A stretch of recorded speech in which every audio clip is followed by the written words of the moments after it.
Nicole Hegarty from ABC News. My question also relates to states and them picking up their share of funding as well. In this conversation about how to make the NDIS viable long term, much of the focus often turns to rorts and how to claw back some of that. What role in terms of the share of making the scheme continually viable do states play? There's a little bit at the start of your question, which I just want to rephrase or at least disagree with the assumption. The scheme's viable. The scheme's viable. It's here to stay. I think the challenge for us, it's not just a state issue. The challenge is how do we make sure that every dollar that the scheme has is getting to the people where it's meant to go? That's the sweet spot.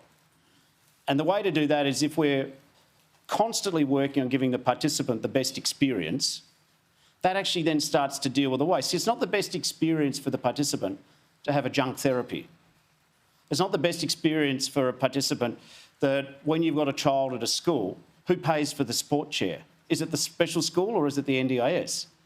So I think the filter which helps give us clarity is what's the best experience for the participant, and that way we build and maintain the trust in the scheme. We'll eliminate the waste and the overcharging and the opportunistic and unethical behaviour if we always ask ourselves the question, what's the best evidence? How do we deliver what's reasonable and necessary based upon the evidence to participants?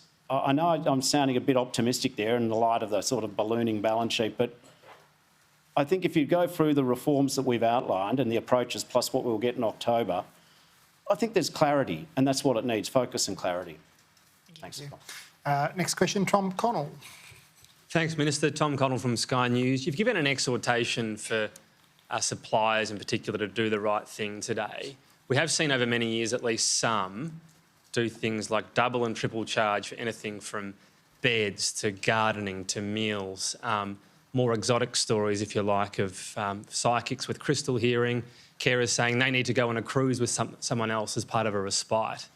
And a lot of these providers presumably have no compunction with doing this. Is it time to go harder on compliance? My understanding there are, I think, 2 blacklisted providers. Do you need to be a much tougher cop on the beat? Because a lot of these providers, I'm not saying most of them do it, but the ones that are doing it don't really care about what you have to say today about doing the right thing. Just to segue, and I remember during the Beaconsfield mine disaster, some people would say, are they dead? And others in the mining industry would say, oh, they're having a great time. This is the 2 trapped miners. The truth's always between, isn't it? And I just want to say about the NDIS, the truth's between there's nothing wrong at all and it's all ruined. The truth's a lot more real. The truth is that most service providers are brilliant. The truth is that most disability carers have a vocation. The truth is that people with disability aren't looking for truffles and, caviar. The truth is that most parents would like to see their kids, if they've got a learning delay, end up in mainstream education if that's possible. So when I talk about how we crack down on overcharging, it's a problem. Some people in the disability world say, I don't talk about the problem, it means people won't like the scheme. I think we underestimate people with disability on the scheme.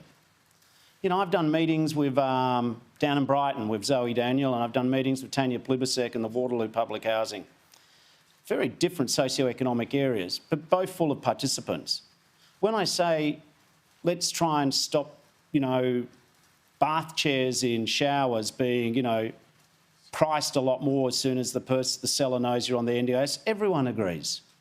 What I want to say today to people who look at the expenses in the scheme, of course the silly stuff shouldn't be allowed, and we're going to tackle that by investing in the agency. If you've got consistent decision-making in the agency with people who are familiar with the disabilities, if you've got longer-term plans, if we have better ICT scrutinising whether or not an account's being unduly drawn down or it seems to be running ahead of the budget, we're going to sort some of this out. But I will just also say that the sweet spot for reform, how do we thread the needle between people who are concerned about, tens of billions of dollars every year and what have you, and participants who, even this discussion today and the very balanced reporting saying I was going to talk about a reboot, we've had families ring up and say, does this mean I'm going to lose my package? So there's a lot of trauma and there's a lot of muscle memory of the last 10 years. So yes, we are going to crack down on the fraud and we're going to invest in more systems. If you've got a business model where you are sort of mining someone's supported independent living package for your own interests and not the participant, sell your business now, because it's not going to be worth much by the time we've finished with you. We're going to put participants first. But in putting that sort of negative cop on the beat frame, which has to be done, I say to everyone, the scheme is good. It's world leading. No one else in the world does something like it. Any of us could need it.